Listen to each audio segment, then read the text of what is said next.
आप सभी का स्वागत है।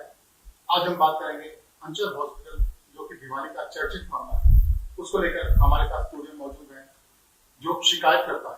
जी हाँ, शिकायत करता ब्रिजपाल परमार जी, उसके अलावा सामाजिक कार्यकर्ता मीना जांगड़ा और सुरेश अग्रवाल। हम सबसे पहले बात करेंगे ब्रिजपाल परमार जी। परमार जी, आपका स्वागत है। थैंक यू सर, और आपके दर्शकों को नौरतों की मुबारकबाद। जी धन्यवाद। हम सबसे पहले बात करेंगे अंचल हॉस्पिटल, ठीक है कि क्या रहा कि आप इसकी बार बार शिकायत कर रहे हैं और आप बार बार सामने आ रहे हैं। क्या लगाव है आपको इनसे? या कोई प्रॉब्लम है, या कोई शहर की समस्या मानते हैं आप इसे, या एक कम्युनिटी की समस्या मानते हैं? क्या मानते हैं आप? ये सर एक कम्युनिटी की समस्या नहीं है, ये एक सामाजिक जो धर्मशाला के लिए जगह छोड़ी जाती है उसका मामला है। और कोई भी धर्मशाला ट्रस्ट या कोई भी होती है वो सभी के काम आती है, कोई जाति धर्म का हो। तो ये मैं आपको एक बार दिखा देता हूँ। ये जो है तहसीलदार की जमाबंदी है, और ये आप इस डेट देखिए 24/3/2022 की है। इसमें क्या लिखा है? परस कालकिया खानदान। ठीक है सर, ये करंट की है, मैंने नहीं बनाई, तहसीलदार ने सर्टिफाइड कॉपी दी है। उसके बाद मैं आपको बता देता हूं निशानदेही रिपोर्ट। ये निशानदेही रिपोर्ट है, ये निशानदेही रिपोर्ट है, ये तहसीलदार की रिपोर्ट है, ना कि मेरी रिपोर्ट मैंने बनाई है। ये मैं आपको दिखा देता हूँ, ये निशानदेही रिपोर्ट, ये तहसीलदार के साइन है। इसमें तहसीलदार ने बताया है लिस्ट ऑफ इंक्रोचमेंट, भाई कौन कौन कब्जादारी हैं। ये आप देखिए, रवि सन ऑफ श्री भगवान, ये मैं दिखा देता हूं आपके दर्शकों को। ये है रवि सन ऑफ श्री भगवान, 111 गज पे कब्जा करे हुए है धर्मशाला की जमीन पे, जो कि धर्मशाला सभी धर्मों के जाति के काम आती है।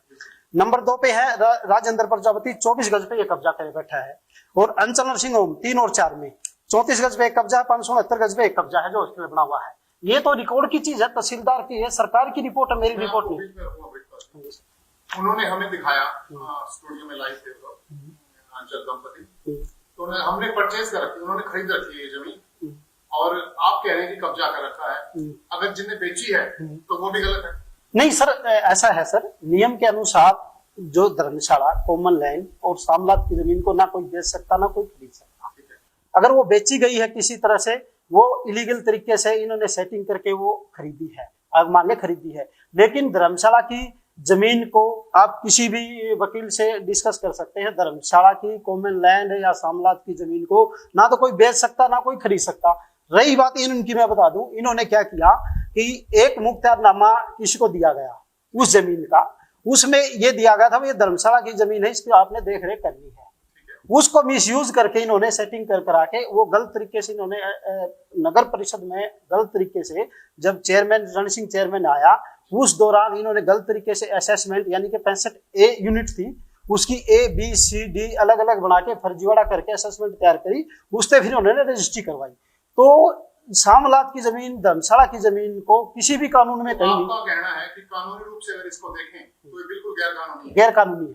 दूसरी बात करेंगे हम लोग कि आपने केस क्या कर रखा है हाई कोर्ट में, जो केस की बात हो रही थी वो बिल्कुल डिनाई कर रहे थे, कोई केस नहीं है, कोई तोड़ने के ऑर्डर नहीं। सर, ये हाई कोर्ट का फैसला है, ये चीफ जस्टिस का फैसला है, जो कि हरियाणा के मुख्य न्यायाधीश है रविशंकर झा चीफ जस्टिस और अरुण पल्ली जस्टिस, 2 जजों का जजमेंट है।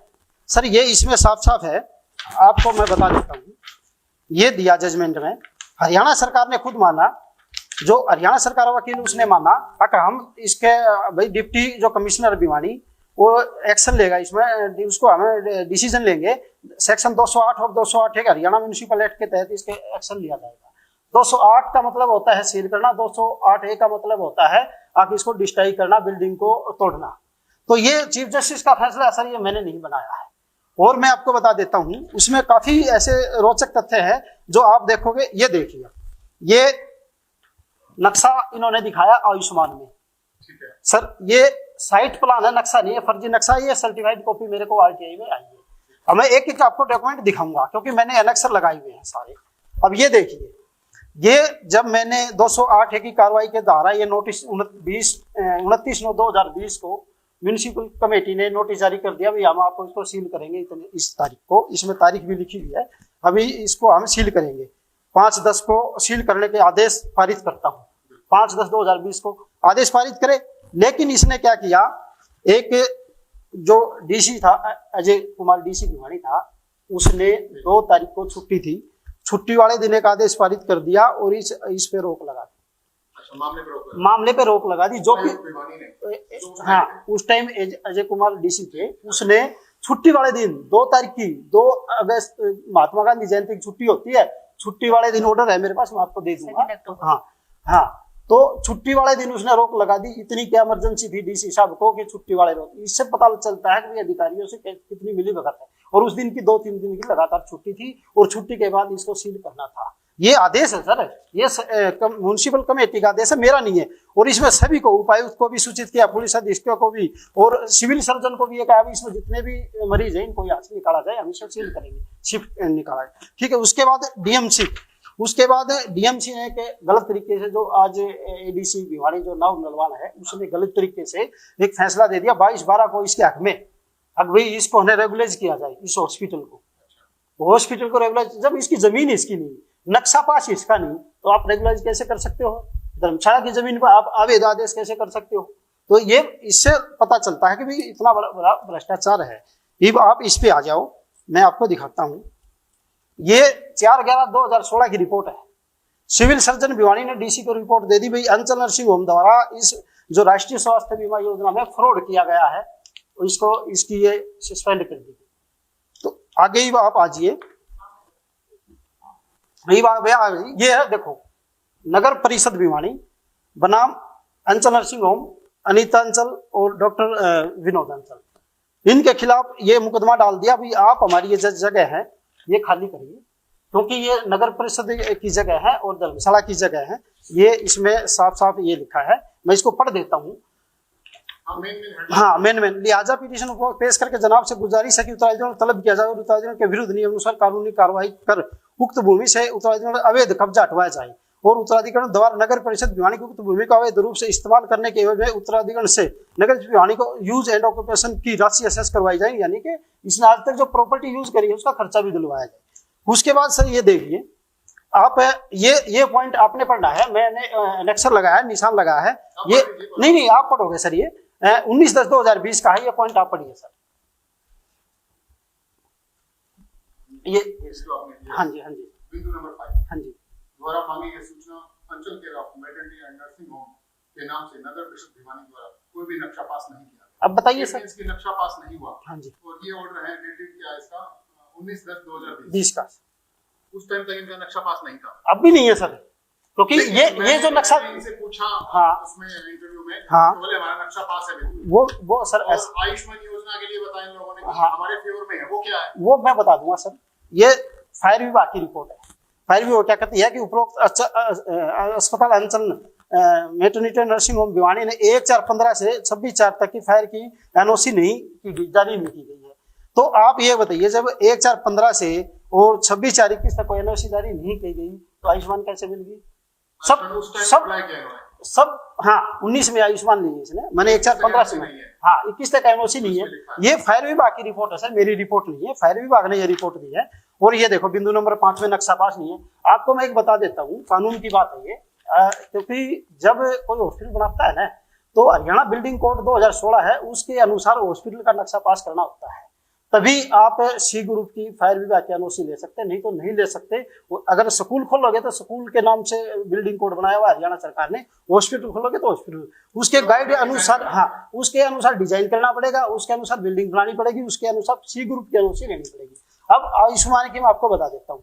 आयुष्मान की ये था, हमने कंप्लेंट करी हाईकोर्ट में, 25,000 रुपए का जुर्माना की बात हुई चीफ सेक्रेटरी के ऊपर, लेकिन इन्होंने क्या किया फर्जी तरीके से, मैं आपको दिखा देता हूँ।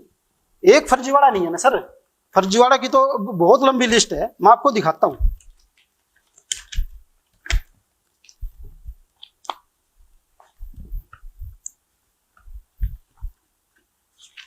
एक ये नक्शा देखिए, ये मेरे को दिया फायर विभाग ने, देख लिया सर, ये फायर विभाग ने मेरे को नक्शा दिया। ये कोई नक्शा है, इसको कौन किसी भी दिखा लो, ये प्रॉपर्टी का काम करते हैं, ये बता देंगे। ये साइट प्लान होता है, जो हम बिल्डिंग बनाते हैं और बीम खड़ा करते हैं, वो साइट प्लान है। ये फर्जी नक्शा लगा के मैं आयुष्मान दी। दूसरा एक नक्शा ये देखिए सर, आरटीआई में दिया सर, ये देखिए, हाँ ये देखिए सर, ये नक्शा, इसको कौन कह देगा ये नक्शा है? ये देखिए सर, इसको कौन कह देगा ये नक्शा है? और ये नीचे अंचल के साइन है सर, ये नीचे अंचल के साइन। अब ये हर जगह इन्होंने अलग अलग नक्शा यूज किया सर। जैसे आयुष्मान ली उसमें अलग नक्शा लगा दिया, और कोई चीज ली उसमें अलग नक्शा लगा दिया। अभी मैं आयुष्मान वाला भी आपको दिखाता हूँ, मैं इसमें सारे दस्तावेज मेरे हाँ, लेकिन सर वो अभी ये देखिए सर, कुछ दिन पहले का ही था, 2-4 दिन पहले का शायद वो सर मैं आपको बता दूंगा। वो इन्होंने जो फर्जी नक्शा लगा के एनओसी ली बाद में, वो केस के बाद में, उससे उन्होंने आदेश कर दिया, लेकिन वो आदेश इलीगल है और उसके लिए हाईकोर्ट हम जाएंगे क्योंकि इलीगल है सर। हाँ, जब नक्शा पास ही नहीं है सर, अब मैंने आपने ही तो पढ़ा है ना, अभी अंचल नर्सिंग होम के द्वारा नक्शा पास नहीं है तो आयुष्मान कैसे मिलेगी? आयुष्मान तभी मिलती है जब नक्शा पास हो, हॉस्पिटल के नाम से हो, ना कि आप एक शोरूम का नक्शा करवा के और आप आयुष्मान नहीं ले सकते सर, ये नियम है आयुष्मान। अब ये देखिए सर, 2/10 है, खुद जिस डीसी ने, जिलाधीश ने, अजय कुमार ने आदेश किए 2/10 को, और ये रात को आदेश किए 2, 3, 4 और 10 को राजपत्रित अवकाश है, खुद लिख रहा है अपने आदेश में। डीसी भिवानी, एडीसी जो अजय कुमार थे, डीसी थे, उन्होंने खुद लिखा 2, 3, 4 और 10 को छुट्टी है। अब 2 तारीख को आप आदेश कैसे कर सकते हो? ये इससे क्या पता चलता है कि इसी से हमें पता चलता है कि अधिकारियों से मिला हुआ है, पैसे खुआ के ये हर जगह काम करता है। और भी मेरे पास ऐसे बहुत तथ्य हैं। मैं आपको अभी आप कुछ दिन पहले रिसेंटली गए उनके यहाँ, वो आपने वीडियो बनवाई उनके स्पोर्ट के बाहर खड़ा होकर, फिर आपने झगड़ा किया, जो उनका आरोप है, उस मामले में क्या कहना चाहेंगे? सर उस मामले में मैं कुछ, FIR भी हुई है? हाँ, उस मामले में FIR हुई है। ये सर CD है, ये पेन ड्राइव है, आप चला के आप जनता को दिखाइए, आपके तो दर्शक बहुत है, या दिखाइए। इसमें अगर मेरा कहीं भी कसूर हो, मैंने ऐसे भी हाथ किया हो, तो आप हांसी गेट पर मेरे जूते मारिए 100, मैं तैयार हूँ। लेकिन इसमें जो पेट्रोल पंप पर CCTV कैमरे लगे हुए हैं वो भी है, और जो उस टाइम लाइव चल रहा था वो रिकॉर्डिंग भी है। हो सकता है आपने वो देखी नहीं देखी, लेकिन मैं ये दे रहा हूँ भिवानी हलचल को, आप इसको देखिए। और इसमें हमारा कहीं भी कसूर हो तो हांसी गेट पर खड़ा होगा, हमारे 100 जूते मारिए। इसने क्या किया, अब हमारे पर दबाव बनाने के लिए फर्जी मुकदमा दर्ज करवाया। आपने वीडियो देखी है तो मैंने तो हाथ भी नहीं उठाया, मैं तो अपने कागज बचाने के लिए गया था। मेरा पर्स और फोन भी तोड़ दिए इन्होंने, पर्स भी ये छीन ले गए मेरा, और मेरे कागज भी छीन ले गए। तो मैं तो कोशिश ये कर रहा था भी मैडम बड़ी मेहनत से कागज तैयार किए थे और उन कागजों को अपने को बचा सकूं, तो मैं अपने कागज बचाने में लगा था। मैंने तो कहीं हाथ भी नहीं लगाया, बल्कि मेरे 3 चिपटे हुए थे, मैं नीचे पड़ा हुआ था। आपने देखी हो तो वीडियो, और नहीं देखी हो तो इसमें आप देख सकते हो, इसमें सारी तथ्य हैं, सारी चीजें हमने ये पुलिस विभाग को भी दी है। अगर जरूरत पड़ी तो हम हाईकोर्ट को भी देंगे, क्योंकि हमने कुछ गलत किया ही नहीं। रही बात वहां जाने की सर, वहां हम नेहरू पार्क में कुछ सामाजिक लोग इकट्ठे हुए थे, तो वहां एक यूट्यूबर आया हमारे पास, वो मैंने उनको बताया, वहां बात चल रही थी, मैंने ये चीज रखी, अब ये ऐसे ये भी अवैध है और अवैध कब्जा है। और इसने क्या किया सर, रण सिंह से मिलके 20 लाख रुपए देके वो सारा फर्जीवाड़ा किया इस मामले में। ये 15 करोड़ की जमीन है धर्मशाला की, और धर्मशाला किसी एक के काम नहीं आती सर, सबके लिए होती है धर्मशाला। वो किसी जाति धर्म के नाम नहीं आती, सब काम आती है। शादी होती है तो सबकी होती है। अब जाट धर्मशाला है, क्या जाट यूज थोड़ी करते हैं, उसमें सभी यूज करते हैं। हाँ, तो मैं ये नहीं है मैं इसके पीछे पड़ा हुआ, इसमें और भी तो है कब्जाधारी, और भी तो है सर इसमें। मैंने जो रिपोर्ट आपको दिखाई है, ये अंचल एक नहीं थोड़ी है, कब्जाधारी तो और भी है, मैं सबके कब्जे छुटवाऊंगा। अभी डॉक्टर विनोद का क्या आरोप था कि कोई हलवासिया स्कूल का मामला है, आप उसको क्लैश करने के लिए इन पे दबाव बना रहे हैं, वो क्या मामला है? वो भी सर मैं आपको तथ्य लेके आया हूँ, मैंने पता था कि ये भी मुद्दा वहां उठेगा, उसके मैं तथ्य लेके आया हूँ आपके पास। ये देखिए सर, ये है हलवासिया स्कूल का मामला, मैंने RTI मांगी फॉर्म नंबर 6। ये देखिए सर, इसमें ये 3 बंदे हैं, एक सरला शर्मा, एक सुधा शर्मा, एक विमलेश आर्य है। इनकी रिटायरमेंट कब की है? ये रिटायर, जैसे विमलेश आर्य है, इसकी रिटायरमेंट 31 अगस्त 2020 की हो चुकी है सर। ये अभी करंट का फॉर्म नंबर 6 है, 6/12/2021 का। अभी दिखाता हूं मैं सर, ये विमलेश आर्य सर, जो कि रिटायरमेंट हो चुका है 20 में। आज कितने रुपए ले रहा है? 11,86,668 रुपए ले रहा है। 11 लाख किस चीज के ले रहा है? जो प्रिंसिपल नियुक्त कर दिया इसको, रिटायर के बाद अगर कोई कर्मचारी को दोबारा लगाओगे आप तो लगा सकते हैं, लेकिन आप उसको पूरी सैलरी नहीं दे सकते, DC रेट पर लगा सकते हैं। जो भी वो तो नहीं सर, नहीं लगा सकते सर, क्योंकि जो CBSE का रूल है उसमें साफ साफ लिखा है, हरियाणा सरकार या सेंटर के जो भी कानून होंगे, कर्मचारी नियम होंगे, उनकी पालना इनमें करनी पड़ेगी सर। मेरे पे वो एक्ट भी है, कहूँ तो मैं आपको एक्ट भी दिखा दूंगा।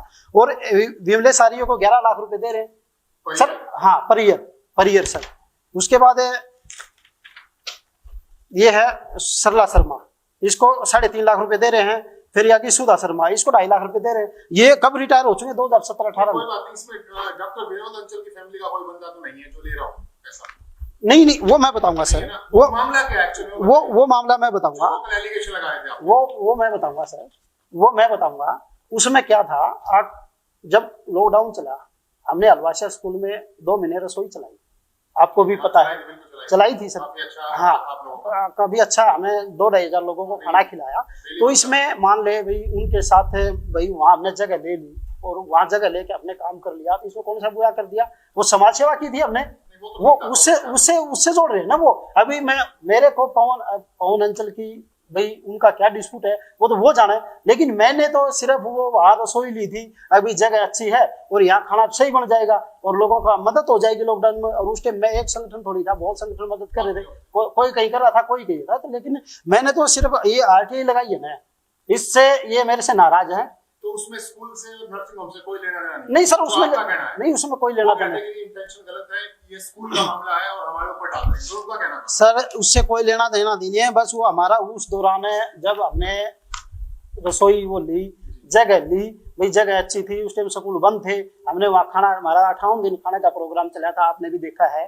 तो उसमें क्या बुरा कर दिया हमने? जगह ही तो ली थी उसकी, और हमारा उससे कोई मतलब ही नहीं है। मैंने तो जो स्कूल के ट्रस्टी उनके खिलाफ भी कार्रवाई की हुई है, मैं आपको सारे तथ्य दे दूंगा। उनके खिलाफ मेरी पुलिस में शिकायत हुई है, मैंने उनके खिलाफ पुलिस में कार्रवाई करी है, तो कोई मतलब ही नहीं है। ये भी आया था कि आपके बच्चे स्कूल में पढ़ रहे हैं 134 में। हाँ जी, वो क्या सीन था? वो भी है सर, मैं दिखा दूं।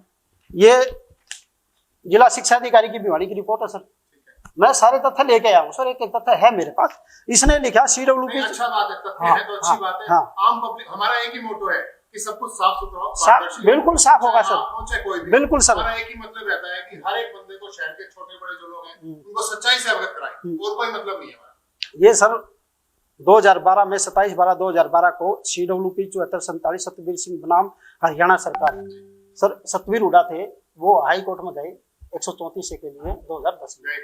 हाँ, हम उनके साथ काम करते थे, हम उनके बाद में जुड़े थे, हम उनके साथ जुड़ के ही हमने ये 134 में संगठन बनाया और हमने ये लोगों की मदद की 134 में।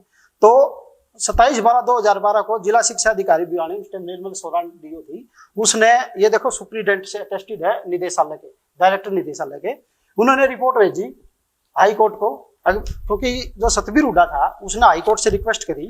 मैं आपको कोर्ट का ऑर्डर दिखाता हूँ, ये देखिए सर, ये हाई कोर्ट का ऑर्डर है 3/12 का, दिसंबर 3/12 का, ठीक है sir. AK Sikri chief justice और राकेश कुमार जैन, हाई कोर्ट में सतवीर हुड्डा ने रिक्वेस्ट करी, सर हम हरियाणा के अंदर कुछ ऐसे बच्चे हैं जिनका हम 134 में दाखिला करवाना चाहते हैं, तो हमारे को परमिशन दी जाए और सरकार को आदेश दिए जाए। तो सरकार ने फिर, सरकार को हाई कोर्ट ने आदेश दे दिए। ये दूसरा आदेश है सर, ये अगली डेट का 8/1/2013 का, दिसंबर के बाद 13 का आदेश आया, उसमें सतवीर हुड्डा को आदेश दे दिए भी आप सरकार को लिस्ट दोगे डिस्ट्रिक्ट वाइज।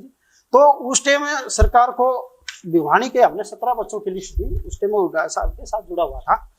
ये 17 बच्चे हैं सर, इसमें 3 बच्चे मेरे भी, 3 बच्चे मेरे भी हैं, ये 17 बच्चे हैं सर। मैंने लिखा है, DO को लिखा और चीफ जस्टिस को लिखा और चीफ सेक्रेटरी को लिखा, मेरी 134 की छोड़ो, मेरी चल संपत्ति की जांच कर ली जाए। और हाई कोर्ट में मैंने एफिडेविट दे रखा है सर, मैं एफिडेविट दे दूंगा कि मेरी कितनी इनकम है और मैं क्या करता हूँ, मेरे सारे तथ्य हाई कोर्ट में एफिडेविट दिया हुआ सर। क्योंकि जब हम हाई कोर्ट में PIL के लिए जाते हैं तो वहां हमारे से कोर्ट एफिडेविट मांगती है, आपकी कितनी इनकम है, आप क्या करते हो, बिल्कुल हमें सारी चीज देनी पड़ती है सर, संगठन की भी देनी पड़ती है, बैलेंस शीट भी देनी पड़ती है, स्टेटमेंट भी देनी पड़ती है।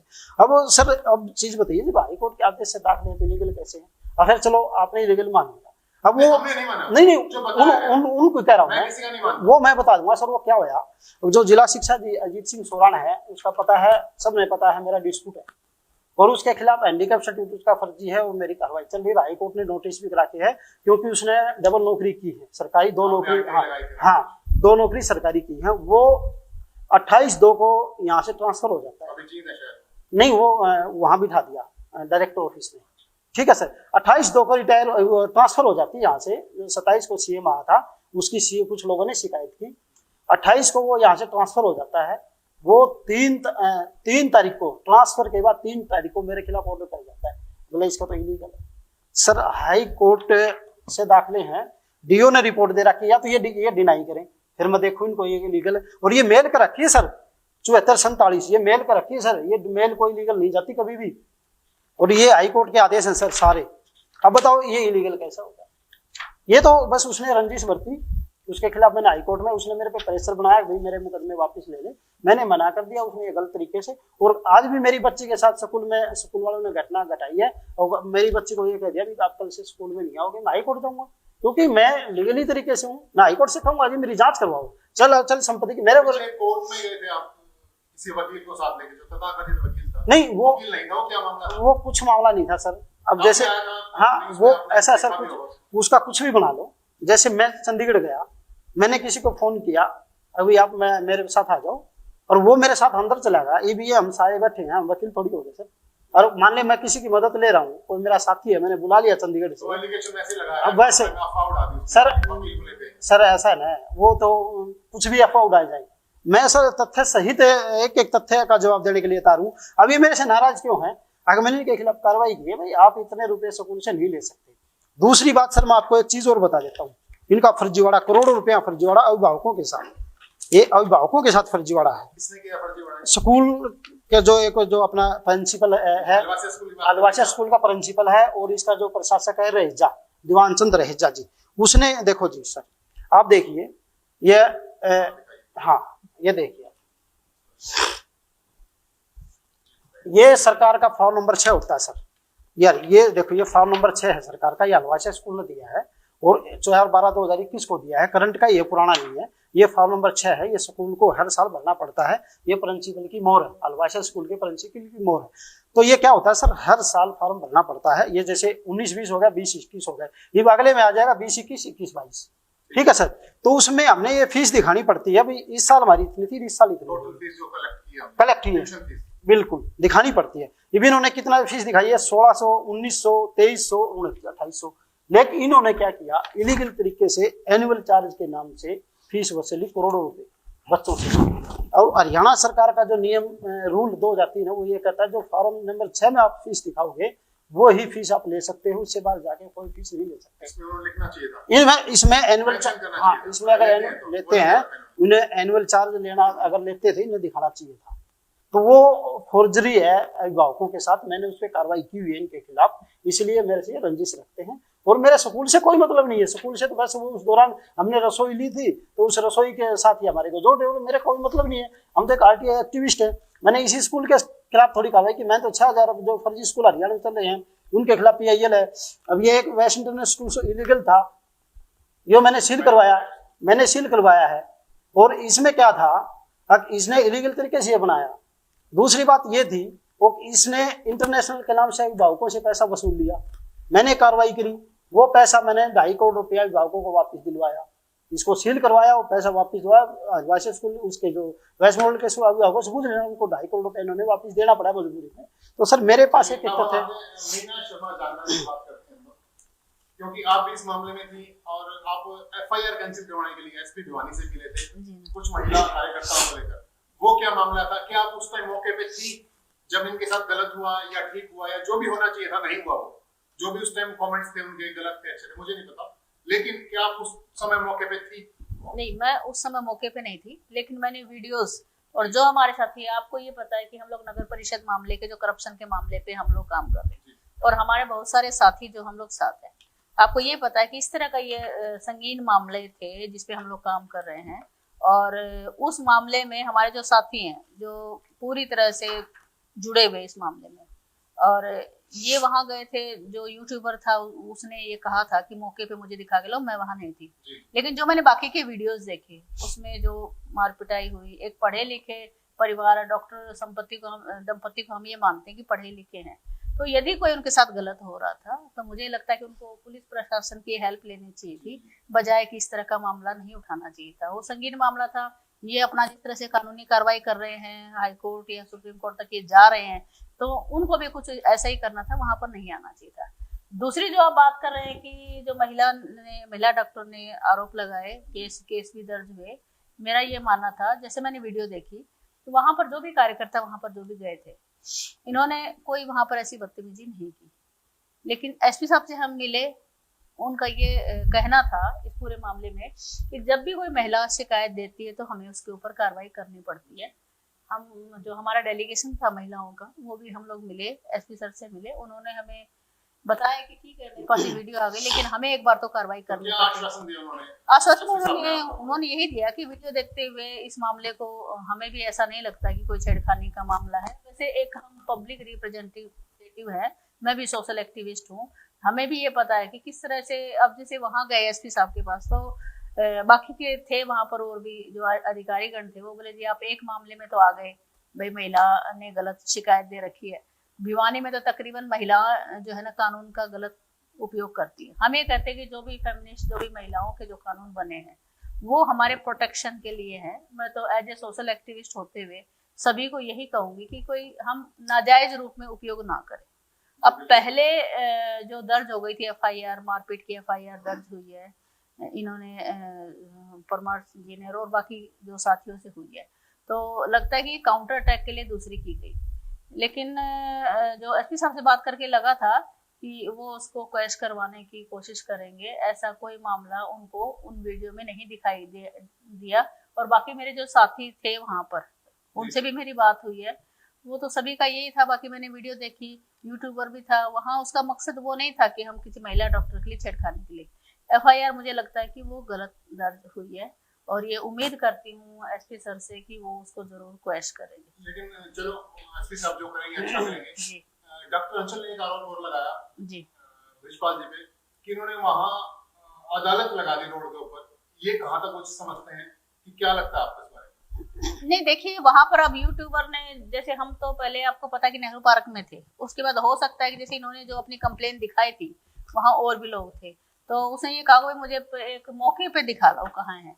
तो हमें उस समय हो सकता है इनको भी नहीं पता था ऐसी बातें हो जाएंगी, तो ये चले गए उसको लेकर के, और वो शायद बाहर ही थे, पेट्रोल पंप के बाहर दिखाई दे रहे थे और वो सब देख रहे थे। इन बिटवीन इनका जो हंगामा जो वहां पर हुई, वो आए और इस तरह से चीना झपटी हुई, जो मुझे लगता है एज एजुकेशन पढ़े लिखे डॉक्टर होने के नाते वो चीजें गलत थी, वो नहीं होनी चाहिए। दोनों तरफ से लगता है कि इस तरह की घटनाएं नहीं होनी चाहिए। भिवानी एक हम छोटी काशी बोलते हैं, पीसफुल, हर कोई शांति से रहना चाहता है, छोटा शहर है हमारा, सब प्रेम से आपस में रहे। ठीक है, जो चीजें हैं कानूनी लड़ाई लड़ो आप, लेकिन इस तरह से एक दूसरे के ऊपर एलिगेशन लगाना, एफआईआर होना, ये इन चीजों से मतलब कि अच्छा सा मैसेज समाज में नहीं गया।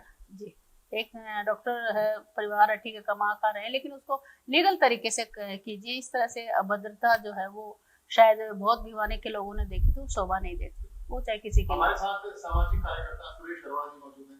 सुरेश जी, मैं आपसे जानना चाहूंगा कि जो उस दिन मौके पे हुआ, क्या था वो? गलत था, अच्छा था, कैसा होना चाहिए था? या उसमें डॉक्टर विनोद की भी गलती लगी आपको, या ब्रिजपाल जी की गलती लगी आपको? आप सोशल देखते हैं पूरे शहर में, आपका भी नाम है, तो आप क्या कहना चाहेंगे? मैं आपके चैनल के माध्यम से ब्रिजपाल से एक सवाल करना चाहता हूँ। देखिए, आप जो भी लड़ाई लड़ रहे हैं करप्शन की, हम लोग आपके साथ हैं, बढ़िया लड़ाई लड़ रहे हैं, लेकिन इसमें लड़ने का सिस्टम बदलना पड़ेगा आपको। कई बार ये लड़ाई ऐसे महसूस होने लग जाती है कि जैसे आपकी कोई पर्सनल रंजिश है उसके साथ। दूसरी बात, जब आप कोर्ट में हैं, कानून के दायरे पे चल रहे हैं, तो आपको किसी के प्रतिष्ठान पर नहीं जाना चाहिए, मेरी अपनी राय है। क्या होता है कि इसमें पर्सनल मामला बन जाता है। आप बढ़िया ढंग से लड़ रहे हैं, आपकी पूरी भिवानी में कदर है, लेकिन आप अपने सिस्टम को देखो क्या है। आप तो काबू में आ गए, आपने तो सिस्टम को काबू में रखा, क्यों? आप सभ्य आदमी है, लेकिन आपके साथ जो मोब है, सवाल उस पर भी उठते हैं। अगर कोई मोब गलत काम करता है तो आपके साथ है। चाहते हैं कि ये जो करप्शन की लड़ाई चल रही है ना भिवानी में, एक ट्रैक पे और सभ्य तरीके से चले, ताकि आम जनमानस जो घर में एजुकेटेड बैठा है, जो चाहता है करप्शन खत्म हो, वो आपके साथ खुद इच्छा से जुड़ना शुरू हो। ऐसा महसूस ना हो कि कोई न कोई पीछे से ट्रैक कर रहा है। मैं अरोड़ा जी की बात का जवाब देना चाहता हूँ। मेरी कोई पर्सनल रंजिश नहीं है। जब मेरी जांच रिपोर्ट में 7 के अवैध कब्जे किए हुए हैं, तो 1 लाख अंचल कहाँ से आ गया, ये मैं बता दूं। रही बात वहां पेट्रोल पंप है, सर कोई आदमी यूट्यूबर बोला भी अब मेरे को जगह दिखा दो, मैं वहां चला गया, और मैं तो हॉस्पिटल के आगे भी नहीं गया, हॉस्पिटल के सीसीटीवी कैमरे लगे हुए, वो चेक कर लो, ठीक है ना। मैं अपनी पेन ड्राइव दे रहा हूँ आपको, आप देख लो। हाँ हाँ, आप पेन ड्राइव देख लो, मैं तो हॉस्पिटल के पास ही नहीं गया, दीवार के साथ ही नहीं गया, मैं तो पेट्रोल पंप पे खड़ा था।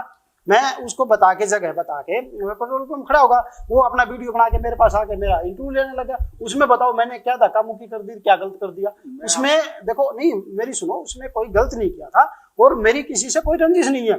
मैंने तो हरियाणा में 6000 स्कूलों के खिलाफ कार्रवाई कर रखी है, हाईकोर्ट में मेरी PIL है। भिवानी में एक चीज बताइए, भिवानी में कितने हॉस्पिटल हैं? आपको नहीं पता होगा, शायद मेरे को पता है। भिवानी में मेरे को पता है सर, मेरे को ये पता है कितने हॉस्पिटल हैं, और मैं हरियाणा की बता सकता हूँ कितने हॉस्पिटल हैं, कितने स्कूल हैं, क्योंकि मैं इस पे काम कर चुका हूँ, काम कर रहा हूँ। तो भिवानी में मैंने 66 हॉस्पिटलों की RTI मांगी। एक लाइन चल रही है सर, मैं उसके तथ्य सबूत आपको दूंगा। उसमें 6 हॉस्पिटलों के NOC मिली फायर की, 66 में से 6, 60 हॉस्पिटलों के खिलाफ मतलब फायर की NOC नहीं है। अब ये तो कहें, अब ये जो मुद्दे हैं, देखिए अब ये जो मुद्दे हैं, फायर की NOC नहीं है। लेकिन कहीं ना कहीं प्रशासनिक तो कमी आप मानते हैं सब चीजों में? मैं बताऊंगा, मैं उसमें कार्रवाई की हुई है। अब मैंने कार्रवाई करी, 66 हॉस्पिटलों में 6 के पास NOC है, और वो NOC भी फर्जी, 6 भी फेक, बिना नक्शे के गलत तरीके से जारी की गई, जैसे अंचल हॉस्पिटल में की गई है। मेरे पास सारे तथ्य हैं सर। मैंने चीफ सेक्रेटरी को चिट्ठी लिखी, अगर ऐसे ऐसे मामला है सर, कल में कोई दुर्घटना होगी भिवानी के अंदर या हरियाणा के अंदर, तो इनको कौन बचाएगा? क्योंकि लॉकडाउन में महाराष्ट्र में कितनी घटना हुई थी, कितने लोग मरे थे, हॉस्पिटल में वही थे सर। अब एक चीज बताइए, 66 हॉस्पिटल में थे, 6 के पास NOC, वो भी गलत तरीके से है। कल ना कोई दुर्घटना होगी तो कौन बचाएगा? सर मैं एक सामाजिक आदमी हूँ और RTI कार्यकर्ता भी हूँ और एक संगठन का प्रदेश अध्यक्ष भी हूँ। मैंने हरियाणा के अंदर लड़ाई लड़ी है सर। मैं मेरी बता देता हूँ, मैं सतबीर हुड्डा के साथ रह के, और सतबीर हुड्डा मेरे गुरुजी हैं। हमने सतबीर हुड्डा के साथ 2 दिन चंडीगढ़ जेल में जेल काटी है।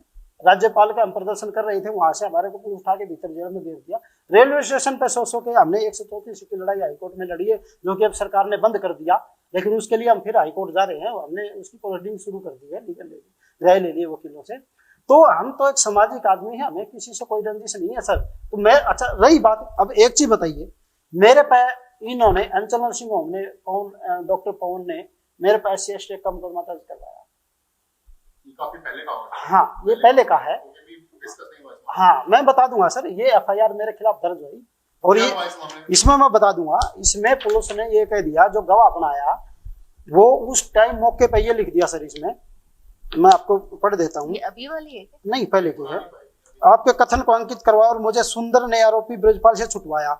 जो जिसने FIR दर्ज कराई वो ये कह रहा है सुंदर ने ब्रिजपाल को मेरे से छुटवाया। ठीक है सर, आरोपी ब्रिजपाल से छुटवाया, जबकि श्री सुंदर के मोबाइल नंबर इतने इतने की डिटेल के अनुसार 19/11/19 को घटना के समय की उसकी लोकेशन न्यायालय परिसर भिवानी की नहीं है। जो इसने गवाह बनाया, इन्हें मतलब षड्यंत्र रचा मेरे को रोकने के लिए, भाई कैसे हमारे खिलाफ कार्रवाई कर रहा है, स्कूलों के खिलाफ, हॉस्पिटलों के खिलाफ, इन्होंने मेरे को षड्यंत्र रचा। उस षड्यंत्र में ये कहा कि लोकेशन न्यायालय परिसर की नहीं थी, गवाह की। उसकी लोकेशन पाई गई मानहट्टी, कोई जिला झज्जर में गांव है, उस गवाह की वहां की लोकेशन पाई गई। उससे ये मैं हाई कोर्ट गया सर, हाई कोर्ट में गया, हाई कोर्ट में मैंने मेरी बात रखी थी, मैं वहां था ही नहीं। और किससे करवाई? मेरा एक संगठन का साथी था, बोंद गांव से था, कुलदीप नाम था उसका, उसके थ्रू इन्होंने साठगांठ कर ली। वो मेरे साथ हाई कोर्ट भी जाता था, कई जगह हम इकट्ठे रहते थे, तो हम इकट्ठा खाना भी खाते थे, क्योंकि लड़ाई, लंबी लड़ाई हम लड़ रहे हैं शुरू से, आपने भी देखा होगा। तो हम हाई कोर्ट जाते थे, इकट्ठे जाते, तो उसने इनसे साठगांठ करके कुछ लिया दे करके उन्होंने मेरे पर झूठी FIR दर्ज कराई। तो सर मैंने बहुत कुछ भुगता है और मैं कभी पीछे नहीं हटा। और मैं तो घर से जब सुबह निकलता हूँ तो बच्चों को ये कह के निकलता हूँ, मेरी शाम का इंतजार मत करना, क्योंकि मेरे दुश्मन बहुत हो चुके हैं, क्योंकि दुश्मन बहुत है मेरे। देखो मैं 1 मिनट टोकूंगा आपको, मैं आपकी लड़ाई की कदर करता हूँ। मैं ये नहीं कहता कि आप लड़ाई गलत लड़ रहे हैं, मैंने नहीं कहा। आपको मेरे को देखते 15 साल हो गए, 14-15 साल, आप बहुत बढ़िया ढंग से पूरे हरियाणा लेवल पर करेक्शन की लड़ाई लड़ रहे हैं। मैं उसके खिलाफ नहीं हूँ, मैं तो सिर्फ इस बात के खिलाफ है उसको तरीका थोड़ा सा अपना, और अगर प्योरीफाई हो जाएगा तो लोग अपने मन से जुड़ेंगे आपके साथ। ऐसा है, आप जैसे हमें राय देंगे तो हम उसका यूज करेंगे, उसका देखेंगे। अब आपने बढ़िया दी तो उसकी, अब हमारे को हमारे को ये तकलीफ नहीं है कि आपने उसके खिलाफ RTI लगाई या हम तो चाहते हैं, दिल से चाहते दिल से चाहते हैं हैं कि जंग हो और तगड़ी हो, करप्शन जड़ से खत्म हो, डीएनए से खत्म हो, उसके लिए हम आपके साथ हैं। लेकिन थोड़ा सा ये हो कि लोग जो अब ये जो बात घुमाई गई आपके ऊपर, ये अगर मुद्दे हम इनको पहले ध्यान रख के लड़े तो ये लड़ाई और भी बढ़िया ढंग से लड़ी जा सर मैं बताता हूँ, मेरे खिलाफ इन्होंने इतनी शिकायतें दे रखी हैं। जो SC/ST का मुकदमा दर्ज कराया, ये छोटा मुकदमा नहीं होता सर, कैंसिल हो गया सर। हाई कोर्ट से मैंने कैंसिल करवाया, पुलिस ने कैंसिल किया, रिपोर्ट दे दी हाई कोर्ट में, अगर हमने कैंसिल कर दिया। अब ये करंट का मामला है सर, 25/2/2022 की रिपोर्ट है। मेरे खिलाफ पवन अंचल और डॉक्टर विनोद अंचल ने रजिस्ट्रार ऑफिस में शिकायत दे दी। अब इसका तो सब कुछ फर्जीवाड़ा है, इसके खिलाफ एक्शन लिया जाए। इसने 20 लाख रुपए का गबन किया संगठन। मेरे खिलाफ इसने मुरारी लाल गुप्ता है कोई, उसके थ्रू इन्होंने शिकायत दिवाई, ये उसकी रिपोर्ट है सर। रजिस्ट्रार ने इसमें रजिस्ट्रार ने ये कहा इसमें कोई फर्जीवाड़ा नहीं है, ना कोई इलीगल है। हाँ, क्या होता है जैसे कि हम संगठन की मीटिंग करते हैं, खुले में करते हैं, तो वहां जैसे हम संगठन के 50 आदमी हैं और 10 आदमी और भी आके बैठ जाते हैं, तो कई बार उनके रजिस्टर में साइन हो जाते हैं। वो कोई फर्जीवाड़ा नहीं है सर, कोई सामाजिक, मान ले इन्होंने मेरे को राय दी है और इसकी राय मेरे को अच्छी लगी, मैं मान लूं संगठन की मीटिंग चल रही है, वहां कोई बुजुर्ग या बड़ा आदमी आके राय दे भाई आप इस तरह करो, तो हमें उसकी भी माननी पड़ती है। उसको हम कई बार क्या होते हैं मीटिंग में उसको सर्वा उसको मीटिंग का करता धरता ही बना देते हैं, जो संगठन से बाहर होता है हाँ नहीं ऐड नहीं करते सर। हमने जैसे मीटिंग की, इसकी देखरेख में हमने मीटिंग की, इसकी अध्यक्षता में मीटिंग की, तो एक बुजुर्ग आदमी आ गया हमारी मीटिंग में, उसको हमें अध्यक्ष बना दिया मीटिंग का उस दिन का, तो कोई गलत थोड़ी कर दिया सर। तो ये उसमें रजिस्ट्रार ऑफिस ने 4 बिंदुओं पर रिपोर्ट दे दी। अभी इसमें कोई फर्जीवाड़ा नहीं है और संगठन बिल्कुल सही है। और इसमें जो इन्होंने मेरे को आरोप लगाए भाई फर्जीवाड़ा किया, तो इसके लिए कोई सबूत पेश नहीं कर पाए। तो सर मेरे बच्चों की शिकायत DO 28 तारीख की किसी अधिकारी की ट्रांसफर होती है और 3 तारीख को मेरे खिलाफ ऑर्डर देता है, इसके तो बच्चे फर्जी पड़ गए और मैंने आपको हाईकोर्ट के आदेश दिखाए हैं। तो मतलब मेरे साथ रंजिश है। जो मैं आपको बता देता हूँ सर, सच्चाई क्या है, मेरे से जो पीड़ित है ना भिवानी में, वो सारे इकट्ठे हो गए। मैं एक बात बताना चाहता हूँ आपने न्यायालय से बहुत केस जीते, आप न्यायालय पे फेथ करते हैं। बिल्कुल, और न्यायालय पे फेथ करना भी चाहिए, अगर हमें इस हिंदुस्तान में रहना है तो मस्ट है ये। तो इसलिए तो मैं कह रहा हूँ कि आप जो लड़ाई लड़े हैं तो आप उसको न्यायालय से ही लड़िए, न्यायालय से ही लड़िए, आप जीतेंगे, आप राइट हैं। लेकिन मैं ये कह रहा हूँ किसी के प्रतिष्ठान पे जाके कोई भी हो, मैं इसकी बात नहीं कर रहा, मैं XYZ सबकी बात कर रहा हूँ। ये थोड़ा सा शोभा नहीं सर, सिस्टम में नहीं आता ये। मैं यही तो कह रहा हूँ सर, हम प्रतिष्ठान पे गए नहीं ना सर, हम बात तो यही तो कह रहे हैं, प्रतिष्ठान पे गए नहीं, हम पेट्रोल पंप पे खड़े हैं सर। पेट्रोल पंप पर तो कई बार जा चुका हूँ। हम वहाँ वो वीडियो हमारी रिकॉर्डिंग करने के लिए आ गया, तो उसने कौन सा बुरा कर दिया। देखो मैंने भी यूट्यूब देखी है, मैंने भी यूट्यूब देखी है। वो यूट्यूबर जो था वो बिल्कुल गेट के सामने खड़ा था, वो खड़ा था ना सर, हम तो नहीं थे। मैं तो उसकी बात कर रहा हूँ। हाँ, मैं ये कह रहा हूँ वो यूट्यूबर बिल्कुल सामने खड़ा था, उसको ही देख के वो बाहर निकला। हालांकि डॉक्टर एस को भी पेशेंस रखना चाहिए था और सभ्य तरीके से बातचीत करनी चाहिए थी। तो कई बार क्या हो जाता है। एक पॉइंट आपने सवाल पूछा भी, आपका कोई कोर्ट में केस है? ये सर हाईकोर्ट का केस है CW 5513 स्वास्थ्य शिक्षा संगठन स्टेट ऑफ हरियाणा, ठीक है सर। इसमें मेरा वकील भी वो भी है। इसमें जैसे इन्होंने देखो, आप पॉइंट नंबर 3 देखो sir, issue a writ of the nature of the amendment directing official respondent inquiry into the ownership. High court ने आदेश दिया भाई इस प्रॉपर्टी की इंक्वायरी करो, ओनरशिप मालिक कौन है, मालिक असली मालिक कौन है। रजिस्ट्री इनके पास है, मालिक तो पवन अंचल है। नहीं, मालिक नहीं हो सकते ना सर, जो दिखा रखा है। नहीं जो मुझे दिखाया ऐसा सर, वो कईयों ने बेच रखी है वो जमीन। वो मैं बता दूंगा सर, ये प्रॉपर्टी का काम करता है। देखो इसने तो खरीदी है, लेकिन वो कई जो नहीं मैडम, मैं आपको बता दूंगा, मैं आपको बता दूंगा, मैं बताता हूँ सर उसमें क्या मामला है। ये प्रॉपर्टी का काम करते हैं आप, ये आपका ये ऑफिस है, इसको आप 20 जगह बेच दो, जब तक आपका इंतकाल नहीं चढ़ेगा आप मालिक नहीं बन सकते, ठीक है सर। जब वह प्रॉपर्टी, जब आज भी राजस्व रिकॉर्ड में तो इसके नाम बोल रही है, धर्मशाला के नाम बोल रही है, हाँ अभी दिखा था, ये धर्मशाला के नाम बोल रही है, तो मालिक कैसे हो गए? मालिक नहीं हो सकते।